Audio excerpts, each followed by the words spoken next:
কি হয়েছে কি গগিন্নি? মেয়ে নাকি বলছে জমাই একটা মেয়ে নিয়ে পালিয়ে গেছে, তাই বলছে। তাই নাকি ভুদা? ভালো করে জিজ্ঞেস করো গো। কি হয়েছে বল তো মা, ভালো করে বল। এক কাজ কর মা, ফোনে ফোনে সব কথা বলা সম্ভব নয়। তুই যেখানেই আছিস, যেভাবে আছিস, আমার বাড়ি আয় একবার তাড়াতাড়ি করে। ঠিক আছে রে মা, তুই একটু অপেক্ষা কর, আমি এই মুহূর্তে বাড়ি থেকে তোর বাবা আর আমি বেরিয়ে চললাম। আচ্ছা ঠিক আছে, তুই তাড়াতাড়ি চলে আয়, আমি ফোন রাখলাম। হয়েছে কি গগিন্নি? একটু ভালো করে খুলে বলো না মারা, সব সময় অত পেঁচাল করো কেন তুমি? তোর জমাই কাদা কুকুর বেটা কোথাকার কোন একটা সতীনকে নিয়ে পালিয়ে গেছে, আমার মেয়েকে ঘরে রেখে দিয়ে। আরে সর্বনাশ, এ খান কি ছেলে কি কাজ করেছে বলো দেখিনি। তাহলে এখন কি করবে গিন্নি ভাবছো? তুমি এক কাজ করো, এই মুহূর্তে এখনই আমার সাথে চলো, এখনই ট্রেন আছে, এই ট্রেনে গেলেই আমি তাড়াতাড়ি করে চলে যেতে পারবো। ঠিক আছে লেওড়া, চলো।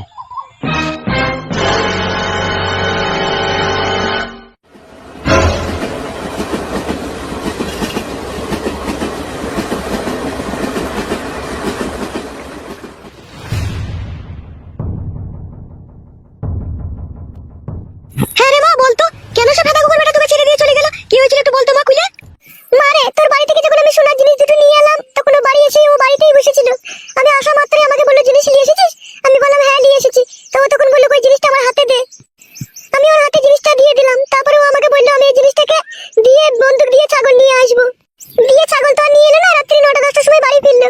ফিরে এসে ঘর ঢুকে প্যান্ট জামা পাল্টিয়ে নিল। আমি তখন জিজ্ঞেস করছি, হাগো তুমি এত রাত্রে প্যান্ট জামা পরলে কোথায় যাবে কোথায়? ও তখন বলছে লালনপুরে গান হয়েছে, আমি গান শুনতে যাবো। তা তুই বারণ করলি না, বলি না যে গান শুনতে যেতে হবে না? বারণ করেছিলাম মা, দাদা কুকুর বেটা জোয়ান কি সাথে কুকুর কার কথা শুনে, ও কার কথা শুনে নিজে যা ভালো বুঝে তাই করে। জোরজবস্তি করে চলে গেল গান শুনতে। দিয়ে আমাকে বললো আমি রাত 12টা-1টার সময় ফিরবো, তুই ঘুমিয়ে পড়। আর আমি যখন ঘরে ফিরবো তখন তুই দরজা খটাস খটাস করবি, বাড়ি মারবো, তুই তখন উঠে দরজা খুলবি। দাদা কুকুর বেটা রাত ফুরিয়ে সকাল হয়ে গেল, তাও বাড়ি এলো না। তখন আমি অনেক চিন্তা করি, তখন আর কিছু বুঝতে পারলাম না। বুঝতে না পারার কারণে আমি গেলাম ওর বন্ধুর কাছে। ওর বন্ধুকে জিজ্ঞেস করতেই আমাকে সমস্ত কথা খুলে বললো। কি কথা খুলে বললো? ওর বন্ধুটা বললো যে তোমার স্বামী একটা মেয়ের সাথে ভাব ভালোবাসা করেছে, দিলীপ বলে একটা লোক তার বউয়ের সাথে ভাব করেছে। সেই মেয়েটাকে নিয়ে যত সম্ভব আমার মন বলছে পালিয়ে গিয়েছে। শালা বৈদ্য কত বড় খান কি ছেলে বলা যায়, দেখো দেখিনি। তাহলে ওকে হ্যাঁ গো, বুড়ো চোদা মিনছে, তাহলে এখন কি করবে বলো? এখন আর কি করার আছে? এখন তো হরাম করে থানা পুলিশ করলে তো হবে না, পরে তো আবার আমরা ফেসে যেতে পারি। তাহলে কি করবে বলো? এই গ্রামের যিনি পঞ্চায়েত প্রধান, তাকে এই সমস্ত ঘটনাটাকে খুলে বলতে হবে। পঞ্চায়েত প্রধানের কাছে গেলে সব সমস্যার সমাধান হয়ে যাবে? লেওড়া, সমস্যার সমাধান না হইলেও গ্রামের ওরা একটা ছাতা মাতা, বুঝতে পেরেছো লেওড়া? ওদিকে এইসব বিষয়ে জানিয়ে রাখতে হবে। বাবা ঠিকই বলছে মা, ওর বন্ধুটাও আমাকে এই কথা বলেছিল। বলেছিল তোমার মা বাবাকে ডেকে পঞ্চায়েত প্রধানকে এই কথাটা জানাইতে বলেছিল। তোর বন্ধুটাও এই কথা বলেছিল তোকে? হ্যাঁ মা বলেছিল। তাহলে কি করবে গিন্নি, যাবে নাকি পঞ্চায়েত প্রধানের কাছে? যেতে তো হবে, বিপদে যখন আমরা পড়েছি তখন তো যেতে হবেই। তাহলে আর দেরি করো না গিন্নি, সময়ে সময়ে চলো, উনি বাড়িতে থাকলে দেখা পাওয়া যাবে। আরে মা, জামাই বাবাজি যে ঢেমুনটার সাথে প্রেম ভালোবাসা করেছিল, তুই কি তাকে চিনতিস নাকি মা? না মা, আমি সে ছুরিকে চিনিও না, আমি তাকে কখনো দেখিও নি, আমি লোকের মুখেই শুনছি। হিদা কুকুর বেটা জামাইয়ের তালে মনে মনে এই কুমতলব ছিল, আমার বাড়ি থেকে সোনার জিনিস নিয়ে এসে সেই সোনার জিনিস বিক্রি করে দিয়ে কোন ঢেমুনকে যে নিয়ে বেরিয়ে গেল বাড়ি থেকে। ছি ছি ছি ছি, এগুলো লোকে শুনলিয়ে বা কি বলে বলো তো? লোকে আবার বাল বলবে নাকি? লোকে তো চাই খাটি মজা লাগিয়ে দেবো আর মজা দেখবো ওরা। তাহলে মা, জামাই বাবাজির বন্ধুরা কেউ এইসব বিষয়ে জানতো নাকি? একজন জানতো মা, তা সে তো জামাইকে অনেক বারণ করে। তো জামাই শুনে নিকো, তো জামাইয়ের সাথে হাতাহাতি ঝগড়া হয়ে গিয়েছিল, তাও শুনে নিকো সে কাদা কুকুর বেটা। শুনবে কি করে সে শালো? পিড়িতে মজলো মন, কি বা হারি কি বা ডুম। পুরুষ মানুষ হচ্ছে ভালোবেসে যাকে একবার ভালো লেগে যায় তার জন্য জীবন দিতেও পেছপা হয় না। পেছপা হয় না বললে হবে নাকি? তাহলে লোকে বিয়ে শাদী করার পরে বউ ছেলেকে ফেলে দিয়ে দুটো তিনটি করে বিয়ে করে নিয়ে পালিয়ে যেতে পারতো। তা পারে না কিসের জন্য? দেশে তো আইন কানুন বলে কোনো জিনিস আছে নাকি? ও আইন কাদা এখন পচা সবজির মতো পাল্লা দরে বিক্রি হয়ে গেছে, 25 টাকা 30 টাকা কেজি।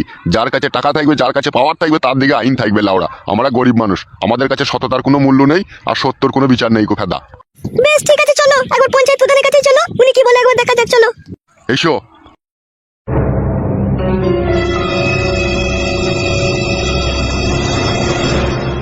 হ্যাঁ বলো দিলীপ বাবু, কি তোমার অভিযোগ আছে বলো। প্রধান সাহেব, আমি আপনার কাছে বড় দুঃখের খবর নিয়ে এসেছি। দিলীপ বাবু, কি দুঃখের খবর নিয়ে এসেছো বলো, নির্ভয়ে প্রাণ খুলে বলো তুমি আমার সামনে। প্রধান সাহেব, আমরা গরিব অসহায় বলে আমাদের ঘরের বউদের ইজ্জতের কি কোনো দাম নেই? দিলীপ বাবু, বেশি ভনিতা না করে কি হয়েছে একটু খোলাখুলি বলো। প্রধান সাহেব, রাতের অন্ধকারে একজন 22-23 বছরকার যুবক আমার বউকে ভুলিয়ে ফাঁসিয়ে নিয়ে চলে গিয়েছে। এইসব কি বলছো তুমি? কে এই যুবক? আমি ছেলেটার নাম জানি না প্রধান সাহেব, যত সম্ভব আপনার পাড়ারই ছেলে হতে পারে। পাঁচু। জি হুজুর বলুন। কে এই নির্লজ্জ বেহায়া প্রেমিক যে দিলীপ বাবুর মতো সহজ সরল লোকের বউকে রাতের অন্ধকারে ভুলিয়ে ফাঁসিয়ে ঘর থেকে নিয়ে চলে গেছে? আমি কি করে জানবো মারা কে পালিয়ে গেছে না লিগেছে? সুরের বাচ্চা, তাহলে আমি দুধ কলা দিয়ে কাল সব পুচ্ছি? বোকাচুদা, 100 দিনের টাকা, ঘরের টাকা, সমস্ত টাকা তো ভাগিদার থাকিস ভাই সুরের বাচ্চা। আর দিলীপ বাবুর বউকে কে নিয়ে চলে গেছে সে খবর রাখতে পারিস না? প্রধান সাহেব, আমার উপরে রাগ করে লাউড়া কোনো লাভ হবে না। তুমি পাঁচুর ঘরের যে এমএলএ কোটা ঘরে যে 1.5 লাখ টাকাটা বেরিলো, সমস্ত টাকাটাই তো লাউড়া তুমি হজম করে দিলে। কাদা, ওখান থেকে তুমি আমাকে কিছু দিয়েছো, তাই আমি লোকের খোঁজ খবর রাখবো। কানাডন, হ্যাঁ বড় ভাইজান, বলেন কি বলবেন। পাঁচু তো যা করছে আমাদের গোপন রহস্য ফাঁস করে দেবে মনে হচ্ছে তোরে। প্রধান সাহেব, আমার বিচারটা করুন, ওদের বিচার নাইলে আপনি পরে করবেন। হ্যাঁ দিলীপ বাবু বলো, আমি একটু কনফিউজ হয়ে গেছিলাম এদের সাথে কথা বলতে গিয়ে। তাহলে আমার বউকে যে রাতের অন্ধকারে একজন পরপুরুষ নিয়ে চলে গেল, কোথায় যে নিয়ে গেল তা আমি কোনো খোঁজ খবর জানি না। সে তো যা মন গেছে তাই করছে আমার বউকে নিয়ে। আমার বউয়ের তো ইঞ্জিল পুরো সিরিজ করে দিয়েছে লাউড়া। এখন আমি কি করব আপনিই বলুন। লেওড়া, আমার পাড়ার ছেলেতে এরকম কাজ করলো দিলীপ বাবুর স্ত্রীর সাথে, আর আমি প্রধান হয়ে খোঁজ রাখিনি বড়া। ছি ছি ছি, আমি কেমন বালের প্রধান তাহলে? আপনার কোনো দোষ নেই প্রধান সাহেব, দোষ সম্পূর্ণ আমার বউয়ের। তা বললে কি করে হয় দিলীপ বাবু? আমি এই গ্রামের প্রধান, এই গ্রামের যত ফোন লাইন কেস হয় সমস্ত খোঁজ খবর আমার কাছে থাকে, আর তোমার বইয়ের ফোন লাইন কেসের খোঁজ খবরটা আমার কাছে নাই। এ তো আমার কাছে আশ্চর্যের বিষয়। প্রধান সাহেব, এই ব্যাপারে আপনি সম্পূর্ণ পুরো নির্দোষ, দোষ সম্পূর্ণ আমার বউয়ের। তা দিলীপ বাবু, তুমি কি তোমার বউকে খাওয়া দাওয়া দিতে না, নাকি শাড়ি চুড়ি এসব কিনে দিতে না, না ভালোবাসতে না, তাই হঠাৎ করে তোমার ঘর ত্যাগ করলো? শাড়ি চুড়ি খাওয়া দাওয়ার অভাব ছিল না প্রধান সাহেব। এখন তো পাড়ার লোকে বলছে আমার লিঙ্গুর দোষ ছিল। তা ডাক্তার দেখাইনি কেন বোকাচোদা তুই? ডাক্তার দেখাবার অনেক চেষ্টা করেছিলাম, বউ খাটি বারণ করতো, বলতো তুমি ডাক্তার দেখিও না, শিরার দোষ হয়ে যাবে, যাইবে একটু থার হয়েছে, পরে আর ওটুকু হবে না।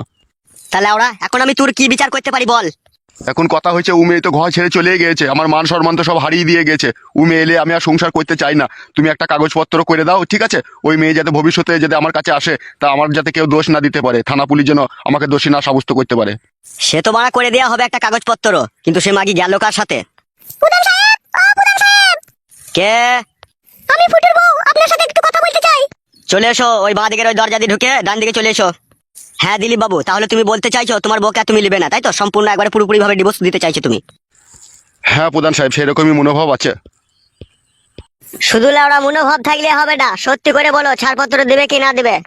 পাঁচু, বড়রা যেখানে কথা বলে সেখানে ছোট থেকে কথা বলতে নেই। ওই এই চেয়ারটাতে একবারই তো বসুন। কথা বললাম, আমি কি শুরু থেকে কথা বলছি নাকি? শুরু থেকে তো আপনিই বলছেন কথা। হ্যাঁ বলো, কি অভিযোগ নিয়ে এসেছো তোমরা? প্রধান সাহেব, আমি বলছি, আমি মেয়ের বাবা। আচ্ছা ঠিক আছে, বলো কি হয়েছে বলো। আমার ওই মেয়ের ওই স্বামীকে আপনাদের গ্রামের একজন চরিত্রহীন মহিলা নিয়ে চলে গিয়েছে। কানাডন, জি বড় ভাই। আমার এই এলাকায় কি সব রডের বিজনেস চলছে রে, কে কাকে রড মারছে বোঝা মুশকিল তো। শুধু রড মেরে শান্তি পাইনি, আবার নিয়ে পালিয়েও গেছে বলছে। তোকে আমি কথা বলতে বলেছি, তোকে চুপতে বলিনি আমি। বেশ লেওড়া, আজকের পর থেকে আমি বুবা হয়ে গেলাম, কোনোদিনও কোনো বিষয়ে আর কথা বলবো না, যা বলবে তুমি। তা আপনার জামাইকে কে নিয়ে গেছে জানো নাকি? প্রধান মশাই, আমি নাকি শুনছি আপনাদের পাড়ারই একজন দিলীপ বাবু বলে লোক, তারই স্ত্রীকে শুনছি নাকি নিয়ে গিয়েছে। তাই নাকি বড়া? জি প্রধান সাহেব। দিলীপ বাবু, হয় দিলীপ বাবু, হ্যাঁ বলো প্রধান সাহেব। তাহলে কি তোমারই বউকে এই যিনি কথা বলছেন ইনার জামাইকে নিয়ে চলে গেছে নাকি? নিয়ে গেছে কি বলছো? দুজনেই যে কোন গ্রামে নেই কো, ও বউ হারা এও স্বামী হারা, তখন ওরা দুজনেই এই কাজ করবে, তাছাড়া আবার কে করবে? হ্যাঁ বড় ভাই, আমারও মনে এটাই ডাউট হচ্ছে, পাঁচও ঠিক কথাই বলেছে। ই লাউড়া বিচার করবো কি করে রে, এ তো পুরো মাখামাখি কেস হয়ে গেছে। তাই বললে হয় নাকি? আপনি গ্রামের প্রধান, আপনাকে তো বিচার করতেই হবে। সে তো বিচার করবোই লাউড়া, সে নিয়ে কোনো চাপ নেই। তা হাগো মেয়ে, কতদিন থেকে তোমার স্বামী ওই দিলীপ বাবুর স্ত্রীর উপরে চড়া মারছিল, এটুকু কি জানা আছে তোমার? জানা বলতে আমার এটুকুই জানা আছে, ও অনেক রাত করে বাড়ি ফিরতো, আর যেদিনকে অনেক রাত করে বাড়ি ফিরতো সেদিনকে আমার সাথে ঝগড়া অশান্তি করে আমার কাছে শুতো না। তখনই আমি বুঝতে পারতাম ও কারো না কারোর সাথে কোনো খারাপ কাজ করে বাড়ি ফিরলো। প্রধান সাহেব, তাহলে আমি এখন কি করব বলেন? কি ভাবছেন প্রধান সাহেব, এখন আমি কি করব বলেন? দাঁড়াও দিলীপ বাবু, একটু অত ব্যস্ত হয়েও না, এই সমস্ত জিনিস একটু ভাববার বিষয় থাকে, বুঝতে পেরেছো তো? সবসময় বাচ্চা ছেলের মতো কথা বলো না, ওই বাচ্চা ছেলের মতো বুদ্ধি করেছে বলেই আজকে তোমার বউ হারিয়ে গেছে লাউড়া, চুপ করো। তাই এই মেয়ে, তুমি এখন কি চাইছো বলো? আমি আমার স্বামীকে চাই, আমি আমার স্বামীকে ছাড়া বাঁচতে পারবো না। আর দিলীপ বাবু, তুমি কি চাইছো? আমি চাইছি আমার ঘরের বউ মান সম্মান ইজ্জত ধুলোর সাথে মিশিয়ে দিয়ে যখন পরপুরুষের সাথে যখন সে ধেই ধেই করে নাচতে চলে গেছে, সে তার সাথেই নাচুকু, আমি আর তাকে আমার ঘরে নিতে চাই না। তাহলে দিলীপ বাবু, এটাই কি তোমার শেষ কথা? জি প্রধান সাহেব, আজকের পর থেকে আমার বউকে আর আমি নিতে চাই না। আমি মন থেকে, জান থেকে, প্রাণ থেকে ওকে আমি চিতাতে চন্দন কাঠ দিয়ে পুড়িয়ে দিলাম। ওকে আর আমি ঘরে কোনোদিনও তুলতে চাই না। তুলবি না বললে হয়ে যাবে নাকি বাড়া? গাড় পাকা মতো পেয়েছিস নাকি লাউড়া? তাহলে আমার মেয়ের কি হবে বে? ভোদা কপাইলে ছোড়া, তোর মেয়ের কি হবে না হবে তুই বুঝগাবে। তোর জমাই লিয়ে গেছে তুই বুঝগাবে, আমি কি বুঝবো বে? আমার বই তো পাকানে ও মোবিল লাগিয়ে দিয়ে পুশ করে দিয়ে যাবে, আমি আর ও পাকান লোবো? বোকা চুদা ভাবলি কি করে বে তুই? প্রধান সাহেব, ইয়ার একটা বিচার করে দেন আপনি। ওবে, তোকে এই মাঝখানে কে কথা বলতে বললো বে? হ্যাঁ, আমি এখানে প্রধান বসে আছি, তুই আমার সামনে ওকে কি কথা বললি বে? হ্যাঁ, ভুল হয়ে গেছে প্রধান সাহেব, বুঝতে পারিনি। এরকম ভুল আর কখনো করবি না, ঠিক আছে? যেখানে বড়রা কথা বলবে সেখানে চুপচাপ বসে থাকবি। আচ্ছা ঠিক আছে প্রধান সাহেব। এই মেয়ে, তুমি আমার কাছে একটা স্পষ্ট কথা শুনবে কি বলো? হ্যাঁ শুনবো, বলেন। তোমার স্বামী তো দিলীপ বাবুর বউকে নিয়ে চলে গেছে। সে এখন 6 মাস পরে আসবে কি 1 বছর পরে আসবে তারও কোনো ঠিক ঠিকানা নেই কো। এখন তুমি পারো তোমার স্বামীকে তুমি খুব তাড়াতাড়ি করে ফিরিয়ে আনতে। আমি তো ফিরিয়ে আনতে চাই প্রধান সাহেব, আমি আমার স্বামীকে খুবই ভালোবাসি। তোমার স্বামীকে যখন তুমি নিশ্চয়ই ভালোবাসো, তখন এই ভালোবাসার সাথে তোমার সতীনকেও মেনে নিয়ে কিন্তু তার সাথে সংসার করতে হবে তোমাকে। তা কি করে সম্ভব প্রধান সাহেব? আমি টাকা পয়সা দিয়ে জমাইয়ের সাথে মেয়ের বিয়ে দিচ্ছি, আমার মেয়ের সাথে সংসার করবে? ওইসব গাড় পাকামো দিন আর নেই কো, বুঝতে পেরেছো? সব জিনিসের সাথে জোর করা যায়, কিন্তু কারো মনের সাথে জোর করা যায় না। যেহেতু তোমার জামাই দিলীপ বাবুর স্ত্রীকে ভালোবেসে এখন বিয়ে করেছে, সেই মেয়েটাকে এখন সে ছেড়ে আসতে পারবে না, যেহেতু তাকে মন প্রাণ সুপে দিয়েছে। আবার তোমার মেয়ে ও স্বামী পাগলা হয়ে গেছে, স্বামী ছাড়া ও মনে হচ্ছে 2 দিন পরে খ্যাপা হয়ে যাবে। তা এখন সবাইকে ভালো সুস্থ রাখতে গেলে তোমাকে এখন এই মেনে নিতে হবে। এই মেয়ে শোনো, তোমার যৌবনে জ্বালা তোমার বাপ বুড়ো চুদা বুঝতে পারছে না, তুমি তো বুঝতে পারছো। তুমি আমার কথাটা শোনো। হ্যাঁ প্রধান সাহেব বলুন। তোমার স্বামী যত দূরে আছে, যেখানে আছে, তুমি তাকে ফোনে ফোনে কন্ট্যাক্ট করে বাড়িতে ডেকে নাও। তাতে তোমারই মঙ্গল হবে, তুমি তোমার স্বামীকে পাবে। আর এরকম উল্টো পাল্টা কেস খামারি করতে যাবে, থানা পুলিশ করতে যাবে, ঠিক আছে? চোখের জলে বুক ভাসবে, কোনো কাজ হবে না। তুমি যখন তোমার স্বামীকে ভালোবাসো, তখন তোমার স্বামীর ভালোবাসাটাও মেনে নাও। আর একটা কথা মনে রেখে দিও, ভগবানের হচ্ছে সূক্ষ্ম বিচার। আমাদের মতো কিছু উল্টো পাল্টা ভুল ভাল প্রধানের বিচার মানতে এসো না, ঠিক আছে? তাতে চোখের জলে বুক ভাসবে, কষ্টই পাবে সারা জীবন। ভগবানের প্রতি বিশ্বাস রাখো আর নিজের ভালোবাসার প্রতি বিশ্বাস রাখো। অন্তরঙ্গ যদি তোমার সাথে তোমার ভালোবাসার সম্পর্ক থাকে, তোমার স্বামীর, ঠিকই তোমাকে সে আপন করে নিবে। মানুষের মন একটাই থাকে, ওই মনে যদি তোমার জায়গা থাকে, ঠিক আছে, কখনোই দিলীপ বাবুর বউ সেখানে থান পাবে না। দিলীপ বাবুর বউ যদি পাপ করে থাকে, তোমার সংসার যদি সে ভাঙতে চায়, সে নিজের পাপের আগুনেই পুড়ে ছাই হয়ে যাবে একদিন। তাই যা বললাম, যদি স্বামীকে পেতে চাও, তাহলে স্বামী তোমার যেখানে আছে ফোন করে ডেকে নাও, আর সুস্থভাবে সফলভাবে তোমার এই সতীনকে মেনে নিয়ে সংসার করো। মনের ভেতরে ধৈর্য আর সহ্য রাখো, সব একদিন বিলীন হয়ে যাবে। তোমার সতীন কোথায় চলে যাবে কোনো ঠিক ঠিকানা থাকবে না। যেহেতু শেষ চরিত্রহীন, সে নিজের স্বামীর ভালোবাসা যখন বুঝতে পারেনি, তখন পরের স্বামীর মন কি করে ভরাবে সে? সে মহিলার ওই লোকের মন ভরাতে ভরাতেই জীবন যাবে, সুখের ঠিকানা সে কোনোদিনও পাবে না। তুমি সবুর করে ধৈর্য ধরে থাকো, তোমার স্বামী তোমার পা হাত পা টিপে তোমাকেই ভালোবেসে আপন করে বুকে জড়িয়ে নেবে। ঠিক আছে প্রধান সাহেব, আপনার এই ভালো মনের ভালো কথা আমার পুরোপুরি ভাবে অন্তরে গেঁথে গেল। আপনার কথা অনুযায়ী আমি চলবো। আজকেই বাড়ি গিয়ে আমার স্বামীকে আমি ডেকে নেবো, আর আমার স্বামী যেইভাবে চলতে চাই আমি তাকে সেইভাবেই চলতে দেবো। বাহ বাহ বাহ বাহ, এই হচ্ছে একটা জ্ঞানী গুণী মেয়ের কথা। তাহলে প্রধান সাহেব আমার কি হবে? তুই বাড়া ঘুরো, তোর বিচার হয়ে গেছে, যা পালা, তোকে আর বউ নিতে হবে না, এর কপালে চুদা বেরো। এই যে জামাইয়ের শ্বশুর, আপনাকে বলছি। জি প্রধান সাহেব বলেন। আমার এই সকল দর্শক বন্ধুদেরকে সাক্ষী রেখে, আর তুমি জামাইয়ের শ্বশুর তোমাকেও সাক্ষী রেখে, ঠিক আছে, বিচার এইখানেই সমাপ্তি করলাম, ঠিক আছে? সম্পূর্ণ ভগবানের হাতে ছেড়ে দিলাম, তিনিই সঠিক বিচার করবে।